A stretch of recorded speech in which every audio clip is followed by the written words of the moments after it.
Decades of Alzheimer's research and billions of dollars in pharmaceutical development have relied on a single therapeutic strategy: clearing amyloid plaques from the brain. Yet these late-stage immunotherapies have repeatedly failed to halt cognitive decline. For 30 years, the dominant framework driving these trials was the linear amyloid cascade hypothesis. This model assumes a strict, sequential chain of events. Extracellular amyloid beta accumulation acts as the primary upstream trigger that directly causes tau tangles, synaptic loss, and eventual cell death. The inability of plaque-clearing drugs to restore network connectivity has forced a total reevaluation of that linear sequence. Removing the physical lesions from the extracellular space does not rescue the underlying neuronal function.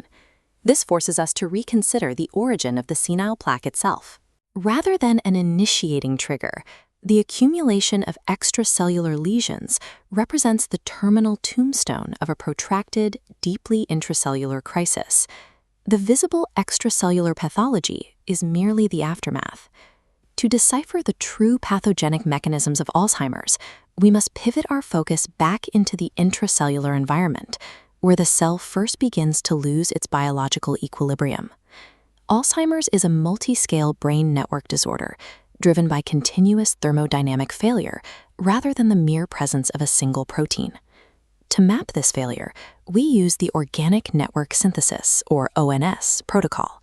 This methodology allows us to rigorously evaluate historically siloed scientific models and map their specific functional overlaps. The first note in this synthesis is Zayvon Khachaturian's calcium systems control model. This framework posits that the primary driver of age-related cellular decline is sustained dyshomeostasis of cytosolic calcium, a critical second messenger that regulates everything from synaptic plasticity to mitochondrial respiration. The second node is the Panthos model, developed by the Lee and Nixon laboratories. This framework provides ultrastructural evidence that massive intracellular amyloid buildup originates from a precise physical breakdown in the neuron's waste clearance machinery, specifically autolysosomal acidification failure.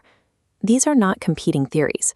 When we cross-map the macro-level thermodynamics of calcium control with the high-resolution cytoarchitecture of lysosomal failure, they reveal a unified, highly lethal cycle of neuronal decompensation.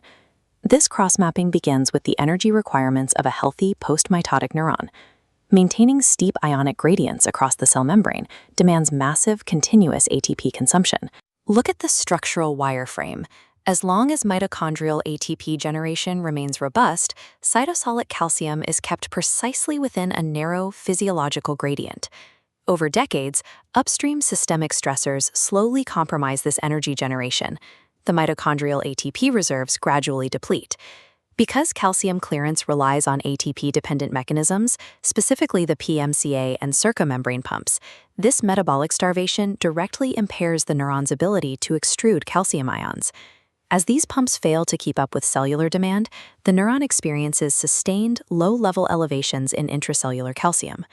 The sharp ionic gradients across the plasma membrane begin to destabilize, shifting the neuron into a vulnerable equilibrium. The neuron has now exhausted its primary thermodynamic buffering capacity.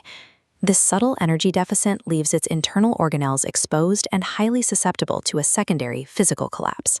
That secondary collapse occurs deep within the cell's endolysosomal network. Here, we zoom in on the membrane of a single lysosome, focusing on a critical structure called the VATPase complex. The VATPase is the primary proton pump responsible for driving the highly acidic environment required for lysosomal waste degradation. Like the calcium pumps on the plasma membrane, VATPase is dependent on the continuous supply of cellular ATP. As global cellular ATP levels drop, VATPase efficiency plummets. Without active proton pumping, the lysosome loses its acidity, shifting to a neutral, inert environment. The immediate cytal architectural consequence of this deacidification is a complete stall in autophagic flux. The cell's waste clearance machinery grinds to a halt, creating a massive intracellular traffic jam of undegraded cellular debris. Crucially, this means that toxic amyloid beta and its precursor fragments are not being successfully secreted into the extracellular space. Instead, they are aggressively pooling and aggregating inside these poorly acidified autolysosomes. The neuron is effectively choking on its own physiological waste, which is now trapped and actively expanding within its own stalled organelles.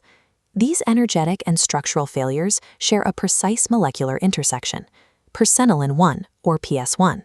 This regulatory protein operates exactly at the physical contact sites between the endoplasmic reticulum and the lysosomal network.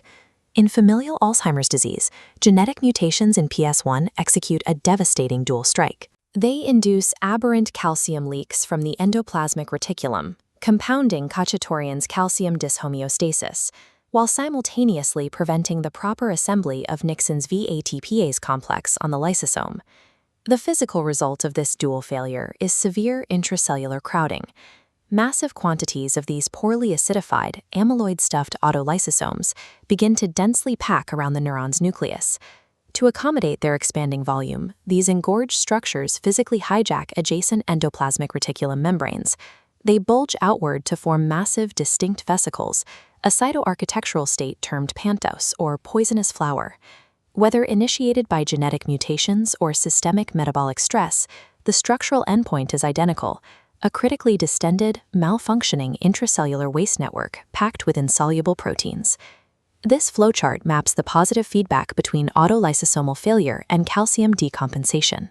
Upstream stressors deplete mitochondrial ATP, crippling membrane pumps. The resulting stalled autophagic flux causes poorly acidified autolysosomes to rupture. This permeabilization dumps luminal calcium into the cytosol, fatally starving further ATP generation. This is the lethal final common pathway. Initial calcium deficits paralyze the lysosome, and the resulting lysosomal rupture executes the cell via massive, irreversible calcium overload. This intracellular mechanism explains why cerebrospinal fluid amyloid beta 42 levels drop precipitously decades before the first cognitive symptoms appear.